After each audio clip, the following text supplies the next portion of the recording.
ध्यान से सुनिएगा, तेजी के साथ निकल जाएगा। अल्लाह के रसूल ने हजरत उमर से पूछा, उमर ये बताओ औरत का जौहर क्या है, औरत की सबसे कीमती चीज क्या है?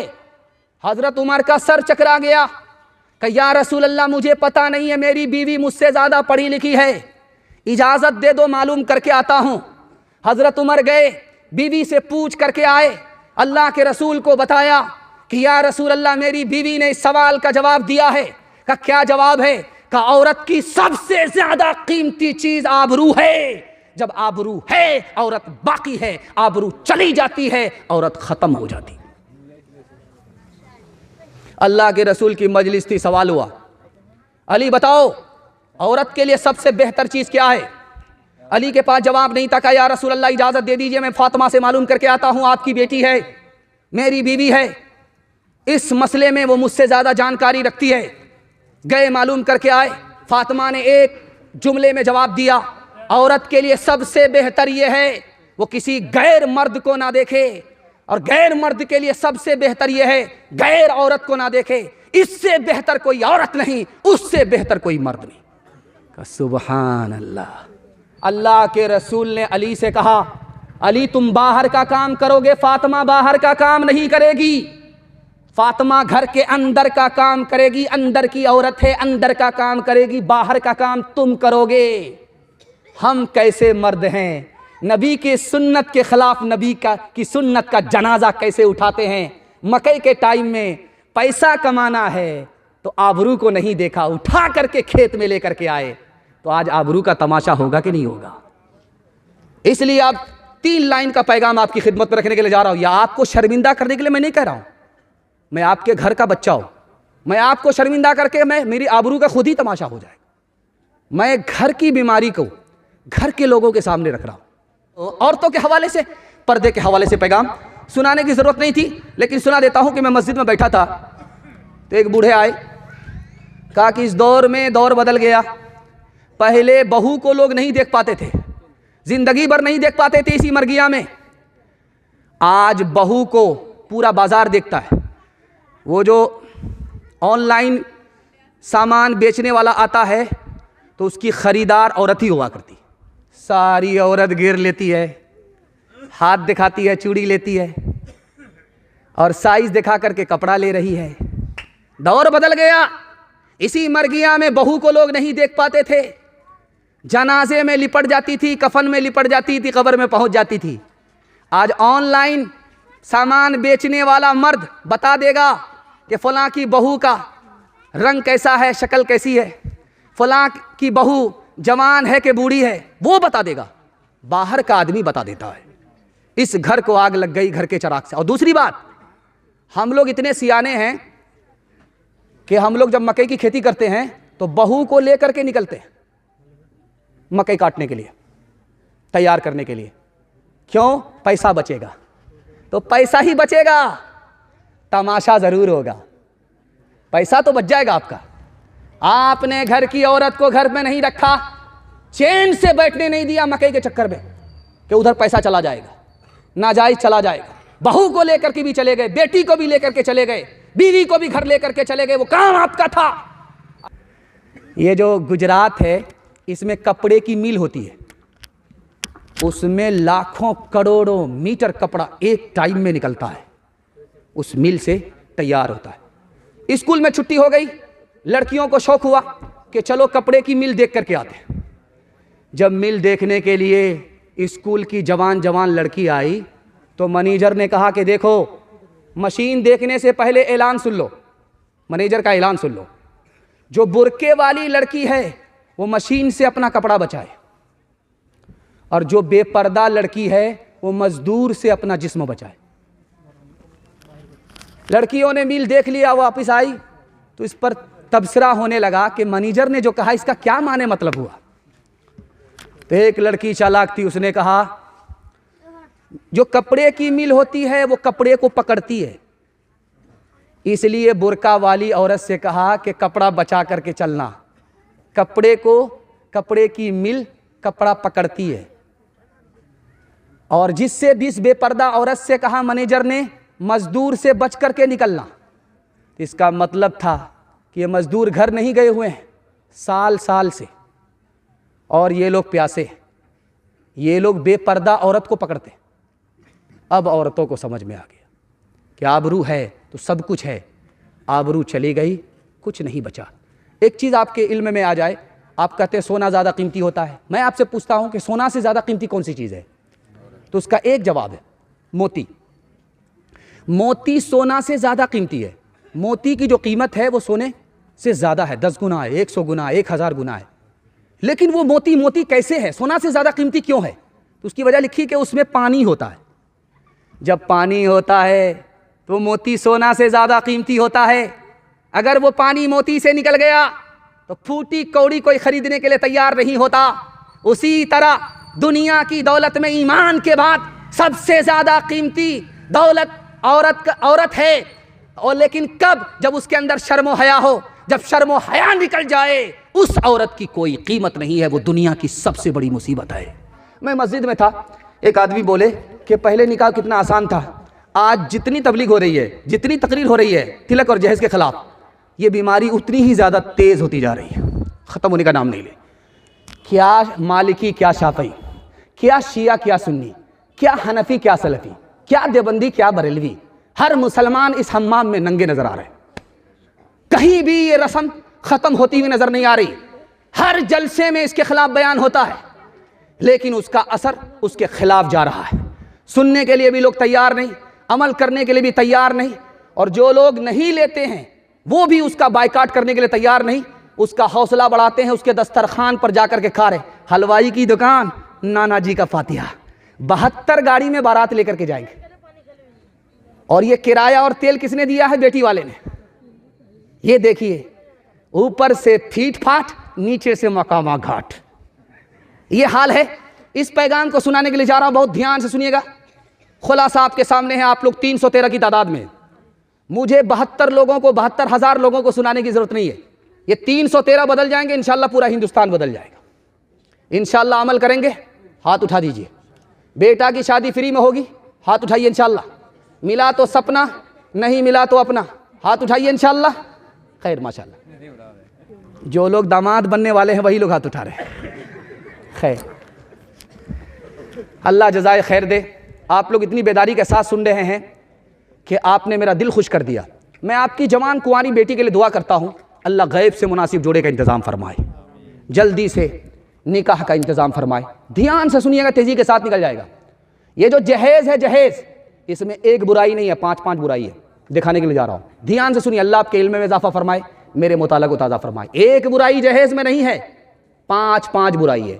पहली बुराई जहेज़ के अंदर यह है कि उसके बगैर कोई निकाह होता ही नहीं, जबकि जहेज़ के बगैर निकाह हो जाता है।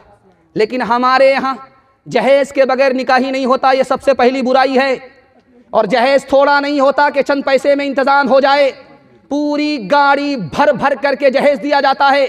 10 लाख की पूंजी जो 10 साल में उसने कमाई, वो एक झटके में नीलाम हो जाती है। जहेज़ की दूसरी बुराई। तीसरी बुराई दिखाने के लिए जा रहा हूं, जहेज़ की बुराई है, उसको नुमाइश करके दिया जाता है। बेटी वाला अपनी बेटी को जहेज़ जरूर देता है, लेकिन छुपा करके नहीं देता, दिखा करके देता है। ये तो दिखा करके निकल गए, गरीबों की बेटियों पर बिजली गिर जाती है इस नुमाइश के नतीजे में। ये इसकी चौथी बुराई है। और 5वीं बुराई दिखाने के लिए जा रहा हूं, जहेज़ पर लड़के वाले की नजर होती है, लड़की की सीरत पर नजर नहीं है, लड़की के माँ बाप के एहसान पर नजर नहीं है कि 8 साल इस परी को, इस हूर को बाप ने कितने लाड प्यार से, कितनी कुर्बानियों से पाल करके हमारे हवाले किया। उधर नजर नहीं है कि लड़की क्या लेकर के आ रही है, इस पर नजर है। और उसके बाद बेशर्मी से इसका मुतालबा खुद लड़के वाले करते हैं। ये जहेज़ की आखिरी बुराई है। जब शर्म और हया निकल जाती तो कुछ भी बचा नहीं रहता। और आपको सुनकर के हैरत होगी, कलेजा मुंह को आ जाएगा, खून के आंसू आप रोएंगे। एक बेटी पर हम 4 सितम ढाते हैं। पहला सितम यह होता है कि जब लड़का पैदा होता है तो सीना चौड़ा हो जाता है, सर भी उठाते हैं, ऐसा लगता है कि जिब्रील अमीन का इंतजार कर रहे हैं, वही आ रही है। बेटे की पैदाइश पर सीना चौड़ा हो गया, सर उठाया, मिठाई बांटी, और जैसे ही बेटी की खबर आई सर झुक गया, मुराकबे में चले गए, सीधा मक्का चले हैं, अभी आने का कोई चांस नहीं है।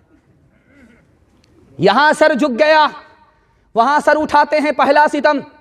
दूसरा सितम, हज पे जा रहे हैं, अकाउंट बैलेंस का मालिक किसको बनाया? बेटे को। जमीन का मालिक किसको बनाया? बेटे को। जब वापिस आए तो बेटी के लिए क्या लेकर के आए? तबर्रुक लेकर के आए, खजूर लेकर के आए, पानी लेकर के आए। न हज कबूल होगा, न जन्नत की गारंटी है। ये दूसरा सितम है। बेटे को तोहफे में माला माल किया, बेटी को महरूम किया, कंगाल किया। ऐसा बाप जन्नत से भी महरूम हो सकता है। तीसरे नमूने को ध्यान से सुनिएगा। बेटा के लिए स्कूल का इंतजाम, स्कूल के झूले पर बिठाया और बेटी को चूल्हे पर बिठाया। बेटा तो तालीम से माला माल हो गया, बेटी तालीम से महरूम हो गई। ये इसका चौथा सितम है। और आखिरी सितम दिखाने के लिए जा रहा हूं। जब बेटा की शादी होती है तो कोई नहीं पूछता कि तुम महर नगद दे रहे हो, उधार दे रहे हो, कब दे रहे हो, कौन से महीने में दे रहे हो, कौन से साल में दे रहे हो। लेकिन जब लड़की की शादी होती है तो उसके बाप से पूछा जाता है, गाड़ी नगद दे रहे हो कि नहीं दे रहे हो, तिलक नगद दे रहे हो कि नहीं दे रहे हो, सामान नगद दे रहे हो कि नहीं दे रहे हो। सब कुछ नगद है तो रिश्ता होगा, वरना रिश्ता नहीं होगा। मेरे बेटे के लिए लड़कियों की कोई कमी नहीं है। हजरत उमर सामईन से खिताब फरमा रहे थे, तो सामईन से कहा कि लोगों, मैं एक सवाल तुमसे करता हूं, जाहिल कौन है? तो किसी को जवाब पता नहीं था। एक जवान खड़ा हुआ, उसका नाम कैस था। उसने कहा, हुजूर, जाहिल उसको कहते हैं जो दूसरे की दुनिया बनाए, जो अपनी दुनिया बनाए अपनी आखिरत बर्बाद करेगा। सुभान अल्लाह, बहुत अच्छा जवाब दिया। उसके बाद हजरत उमर ने कहा कि बेटा ये बताओ, महाजाहिल किसको कहते हैं? जो सबसे बड़ा जाहिल है। कहा, हुजूर पता नहीं। कहा, जो सबसे बड़ा जाहिल है वो आदमी है जो दूसरे की दुनिया बनाए अपनी आखिरत बर्बाद करे। मैं आपके दिल पर हाथ रख करके पूछना चाहता हूं कि जिस वक्त शादी होती है तो आप लड़के को देखेंगे मुंह पर रुमाल रख करके बैठा रहता है। क्यों भाई, किससे पर्दा कर रहा है? ये मर्द होकर के किससे पर्दा कर रहा है? मुंह में जबान होकर के फिर खामोश क्यों है? ये घोटाला है, घोटाला है, बहुत बड़ा घोटाला है। वो मुंह पर कपड़ा रख करके अंदर से हंसता रहता है कि मालामाल हुए हैं, चूना लगा करके जा रहे हैं। और इधर उसका बाप बैठा रहता है। बाप कहता, मेरे बेटे से कुछ मत कहो, जो कुछ कहना मुझसे कहो। तो बेटी का बाप बेटे के बाप से, लड़के के बाप से पूछता है कि हाजी साहब, बेटा आपका है, बेटी हमारी है, अंदर से कोई डिमांड तो नहीं? अस्तगफिरुल्लाह, ला हौला वला कुव्वता इल्ला बिल्लाह। कैसी बात करते? मैं मक्का से आया हूँ, अल्लाह ने सब कुछ हमको दे रखा है, मैं अपने लिए नहीं मांग रहा हूँ। अगर 4 चक्का दे दीजिएगा, आप ही की बेटी आएगी और जाएगी। कितना बड़ा सियाना है, काम भी निकालना चाह रहा है, बदनाम भी नहीं होना चाह रहा है। मैं सर पर हाथ रख करके आपसे पूछना चाहता हूं, ये बेचारे खड़े इसलिए हो रहे हैं कि तकाजा हो रहा है। अगर उसको रोकिएगा यही तकाजा फारिग कर देगा, इसलिए जाने वाले को जाने दीजिए, रोकना नहीं। मैं आपके दिल से पूछना चाहता हूं, दिल पर हाथ रख करके आप बताइए, ये जो गाड़ी मिली है किसको मिली है? बेटी दामाद को। ये भैंस मिली है किसको? बेटी दामाद को। ये डबल डबल पलंग जो मिले हैं, सामान मिला है किसको? बेटी दामाद को। इस बानर बाप को क्या मिला? नाना की हुंडी। ये दूसरे की दुनिया बना रहा, अपनी आखिरत बर्बाद कर रहा है। हाथ उठाइए, वादा कीजिए अपने बेटे की शादी फ्री में करेंगे इंशाल्लाह। हाथ उठा दीजिए। नहीं मिला, फ्री में मिला तो छोड़ेंगे नहीं, हाथ उठाइए इंशाल्लाह। मौत से अपना दामन बचाते हैं जो, जिंदगी फिर उन्हें रास आती नहीं। जब से उसने सुना एक बहू जल गई, नन्ही बच्ची मेरी मुस्कुराती नहीं। ये क्या जिंदगी है, ये कैसा जहां है, जिधर देखिए जुल्म की दास्तां है। ये क्या जिंदगी है, ये कैसा जहां है, जिधर देखिए जुल्म की दास्तां है। कहीं है कफस में किसी का बसेरा, कहीं है निगाहों में गम का अंधेरा, कहीं दिल का उजड़ा, कहीं दिल का उजड़ा हुआ कारवां है। जिधर देखिए जुल्म की दास्तां है। ये क्या जिंदगी है, ये क्या कैसा जहां है, जिधर देखिए जुल्म की दास्तां है। यहाँ आदमी आदमी का है दुश्मन, यहाँ चाक इंसानियत का है दामन। यहाँ आदमी आदमी का है दुश्मन, यहाँ चाक इंसानियत का है दामन। यहाँ चाक इंसानियत का है दामन, यहाँ आदमी आदमी का है दुश्मन। मोहब्बत का उजड़ा, मोहब्बत का उजड़ा हुआ आशियां है। जिधर देखिए जुल्म की दास्तां है। आखिरी पैगाम मर्दों के हवाले से सुना रहा हूं, उसके बाद 3 पैगाम औरतों के हवाले से। 5 से 7 मिनट में मेरे हिस्से का जलसा मुकम्मल हो रहा है। मैं तो घबरा गया था कि पता नहीं लोग चले जाएंगे, जलसा उजड़ जाएगा, लेकिन अल्लाह का शुक्र है मोहब्बत में आप सुन रहे हैं, जलसा गुलसिता बन गया है। अल्लाह आपके ईमान को गुलसिता बनाए, आपके ईमान को वीरान और हैरान होने से बचाए। ध्यान से सुनिएगा, तेज़ी के साथ निकल जाएगा। आपके घर का झगड़ा 1 मिनट में ख़त्म हो जाएगा। 3 चीज़ों को आप कभी तलाश मत कीजिएगा, इस दौर में वो चीज़ नहीं मिलेगी आपको। ऐसा आलिम जो इल्म के मीज़ान पर पूरा पूरा उतरे, इस दौर में नहीं मिलेगा। ऐसे आलिम को अगर तलाश करेंगे तो इल्म से महरूम हो जाएंगे। दूसरी चीज़ तलाश नहीं करनी है, ऐसा आमिल जो 100% दीन पर अमल करे और अल्लाह के लिए करे, इस दौर में आपको मिलेगा नहीं।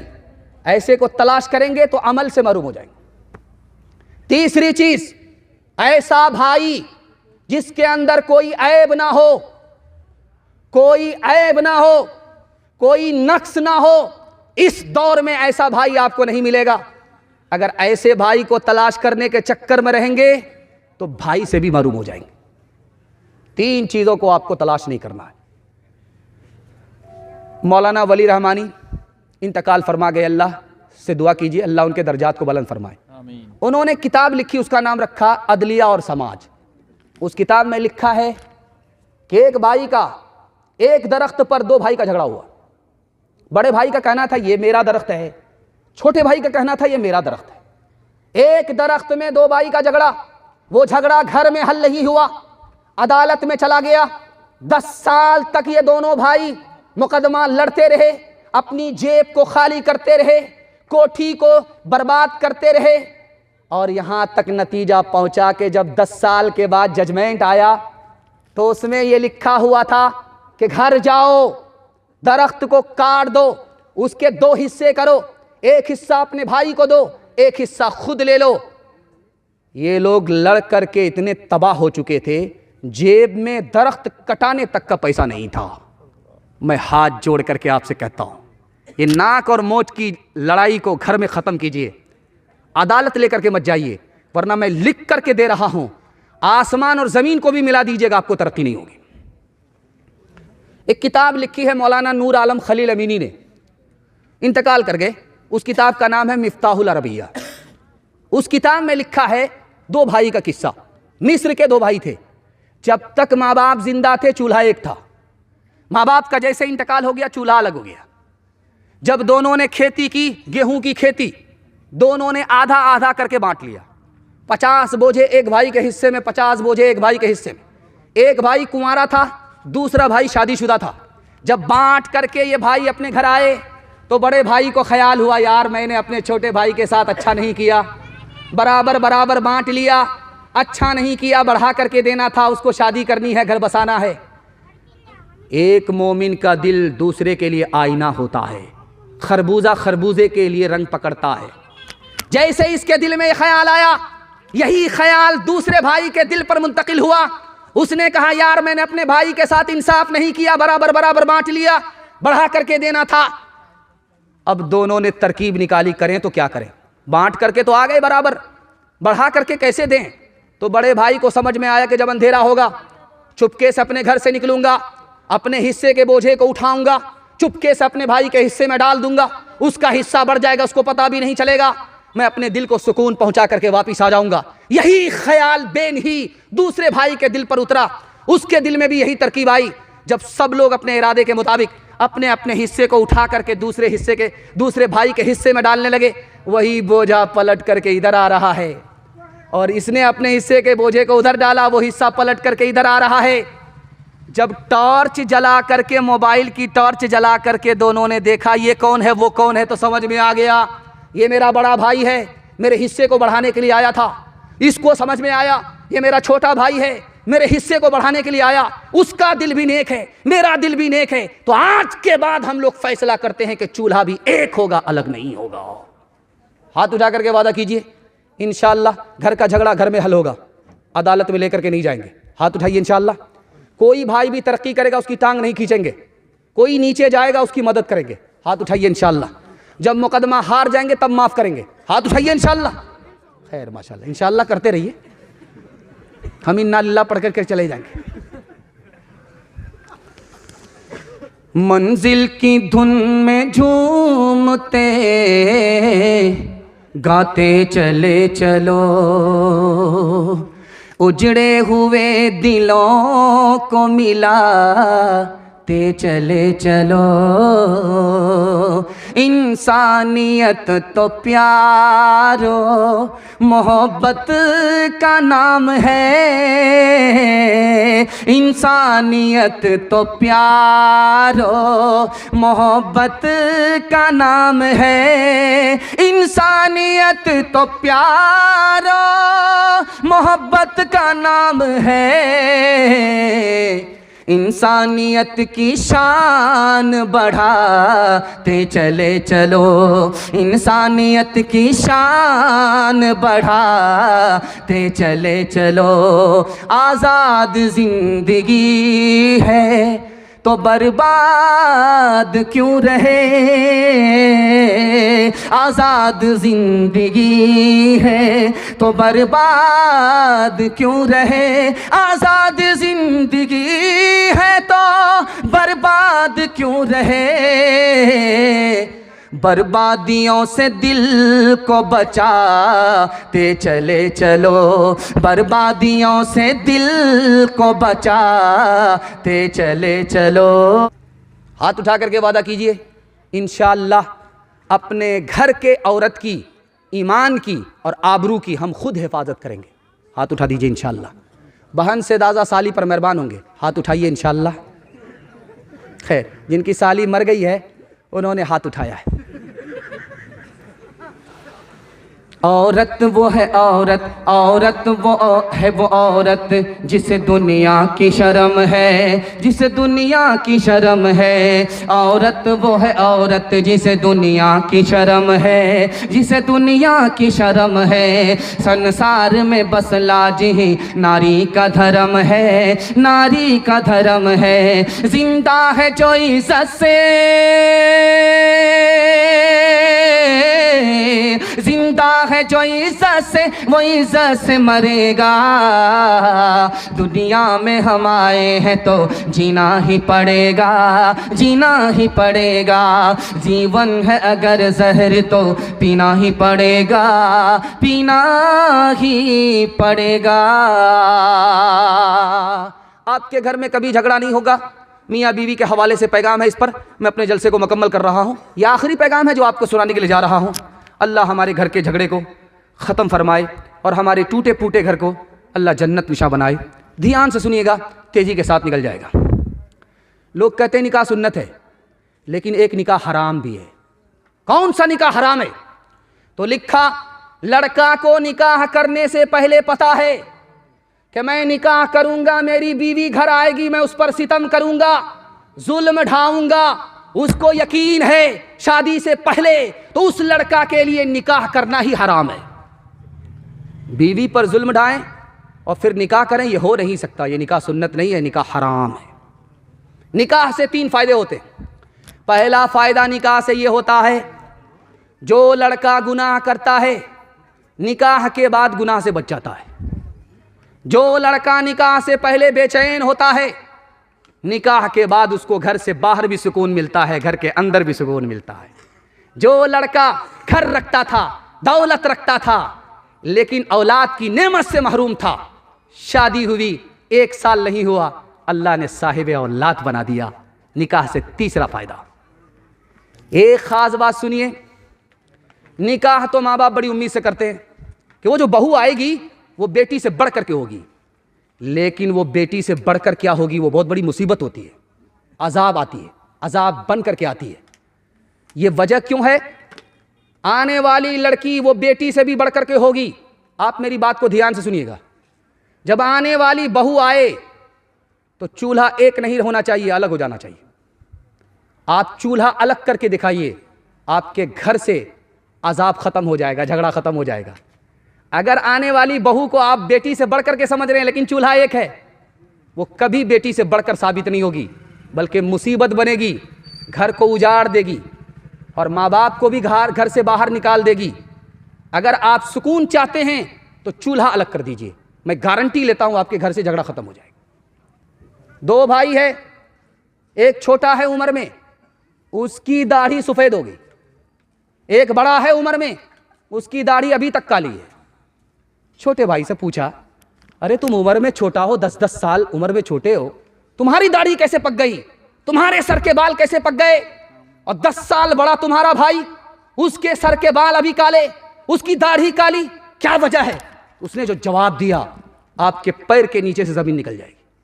उसने कहा, यार मेरी उम्र छोटी है, लेकिन दाढ़ी इसलिए पक गई कि मेरे घर में मेरी बीवी से रोज झगड़ा होता है। उस झगड़े ने मुझे वक्त से पहले बूढ़ा कर दिया, और उसकी बीवी नेक है, वो नेक है, उसके घर में कभी झगड़ा ही नहीं होता। वो उम्र उसकी ढलती जा रही है, जवान नजर आ रहा है, मेरी उम्र कम है, मैं वक्त से बूढ़ा हो गया, वक्त से पहले बूढ़ा हो गया। हाथ उठाइए, वादा कीजिए, हर काम बीवी से पूछ पूछ करके करेंगे इंशाअल्लाह। खैर माशाअल्लाह, सच पटा रहे हैं लेकिन डिस ब्रेक मार रहे हैं। अल्लाह ने आपको बचा लिया जन मुरीद होने से, जोरू का गुलाम होने से बचा लिया। अल्लाह आपकी हिफाजत फरमाए।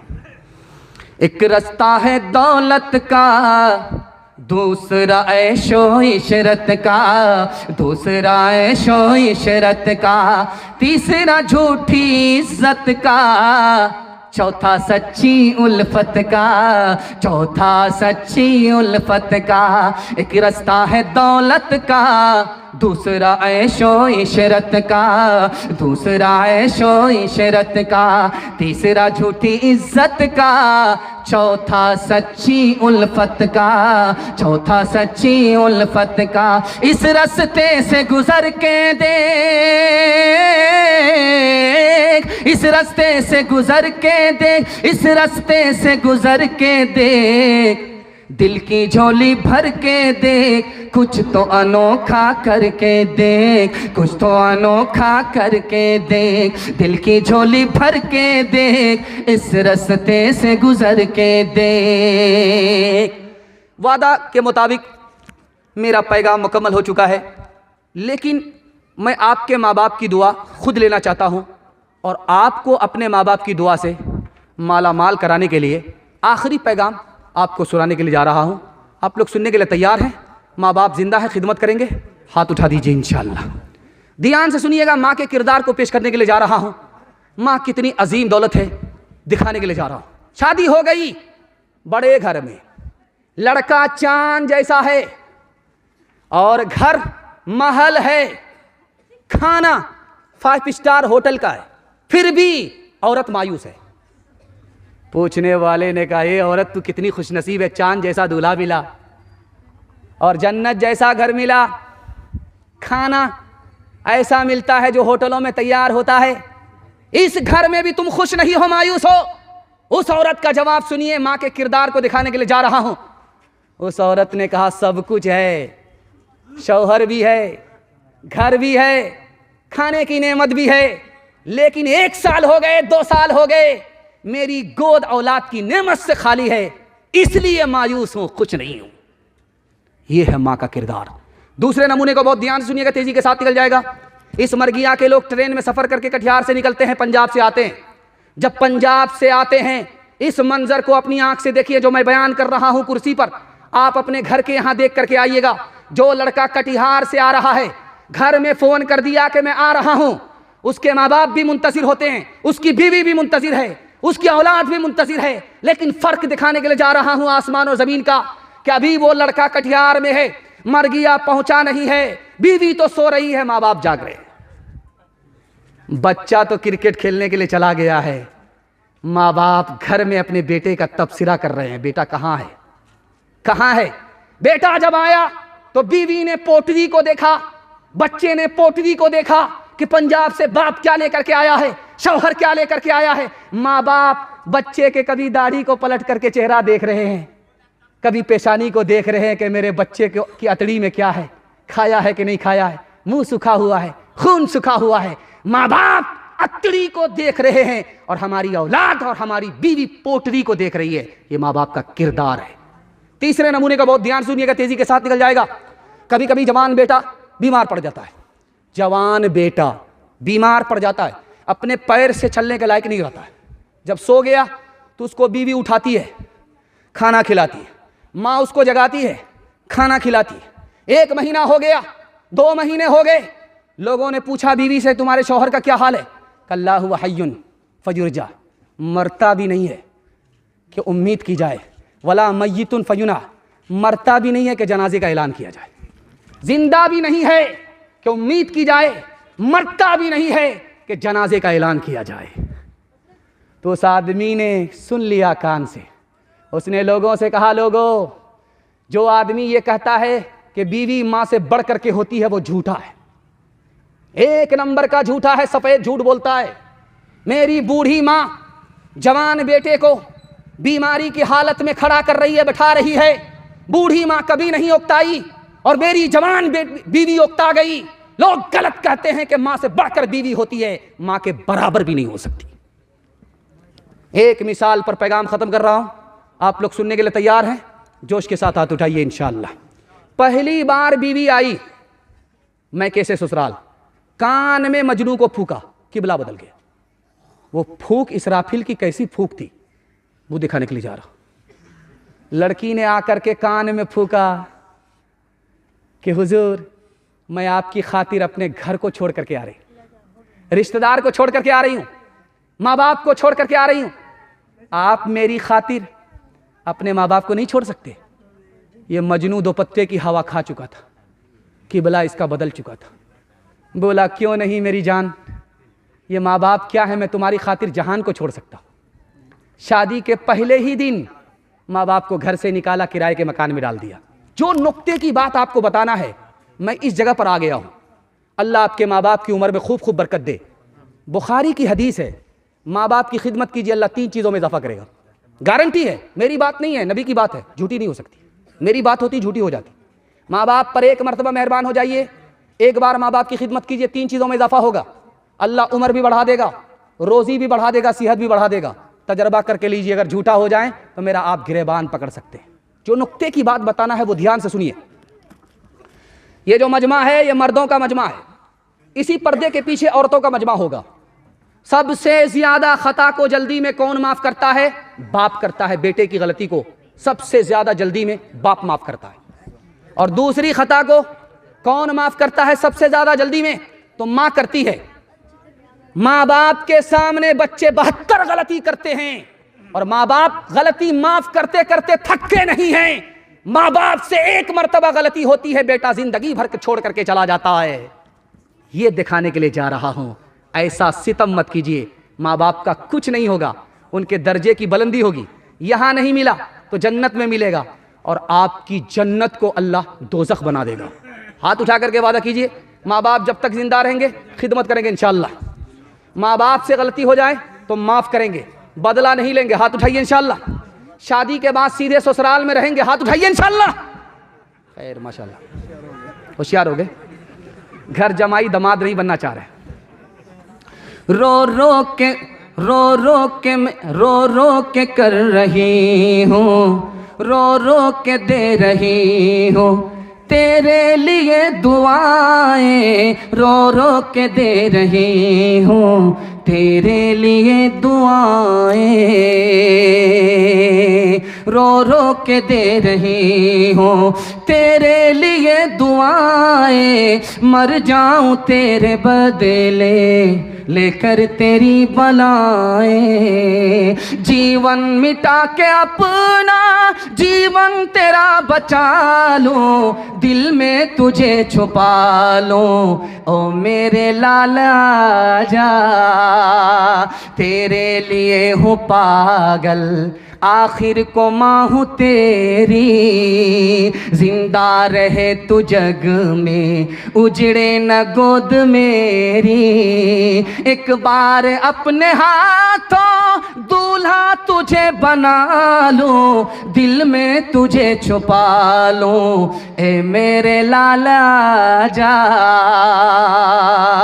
ओ मेरे दिल के टुकड़े, ओ ममता के प्यारे, सुन ले के तेरी माँ है जिंदा तेरे सहारे, माँ से खफा तू क्यों है, आ मैं तुझे मना लूं, आ मैं तुझे मना लूं, दिल में तुझे छुपा लूं, ओ मेरे लाला जा, माँ बाप की खिदमत में दिलो जान लुटाओ, कुरान का फरमान है तुम इसको निभाओ, करो माँ बाप की खिदमत तुम्हारे काम आएगी, यही खिदमत तुम्हें अल्लाह से जन्नत दिलाएगी, बढ़ाएगी तुम्हारी उम्र के अयाम, ये खिदमत